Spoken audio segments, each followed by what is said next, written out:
Andri, stór sigur á Stjörnunni, bara lítur að líða rosalega vel og ég heyrði á fagnaðarlátunum minn klefa. Það var bara gýr.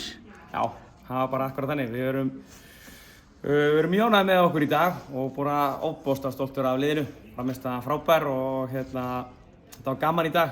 Menn komu líka virkilega klárir inn í leikinn. Það hefur vantað svolítið hjá okkur að koma í heilsettar 60 mínútur og mér fannst við bara stórkostlegir í dag. Þeir sem komu inn á líka bara tilbúnir í verkefnið og við vorum búin að tala saman mikið og gríðarlega erfitt að fara út úr bikarnum á þennan hátt, grátlega svekkjandi og allt það en þetta var alvöru svar. Eins og segir, svar eftir svekkjandi, undanúrslit í bikar, bara þú hlýtur að vera ánægður með svarið að rústa Stjörnunni hérna á útivelli. Já, ég meina Stjarnan bara með þrjusu lið og undanfarið búin að vera í hörkuleikjum og óheppnir fleiri stig. Þannig að já, við erum bara að sjálfsögðu mjög ánægðir og eins og segir við náum að fylgja eftir hlutunum í dag, tengja saman svolítið að plúsum og vorum bara hrikalega góðir. Eitthvað lið sem getur unnið ykkur á svona degi? Það gekk mikið upp í dag og þetta eins og segir Stjarnan hafa átt betur í dag og allt það en ég ætla bara að gefa mínum bara allt kredit en þú veist það bara alltaf stutt í kúkinn í þessu og við erum búin að kynnast í en ég minna það bara, við horfum fram á einn og það fullt að tækifæri til að bæta sig.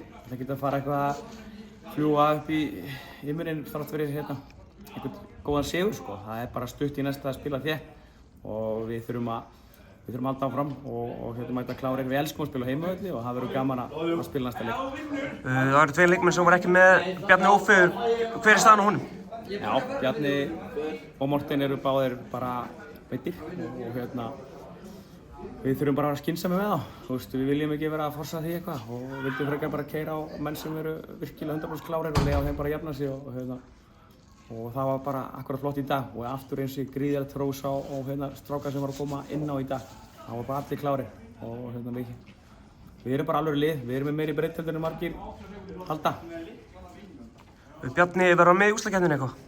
Já, Bjarni er bara að ná sér góðum, við viljum bara hafa hann heilan og það er stutt í það og við viljum bara passa upp á hann með það staðan fyrir að vera að hjakkast á honum og það styttist í hann og vonandi bara sem allra fyrst. En Morten, sjáum við hann eitthvað aftur á tímabili? Já, Morten það styttist í hann er ekki farin að æfa almennilega en er svona á leiðinni og ég er mjög bjartsýnn á að hann verði klár í úrslitakeppninni.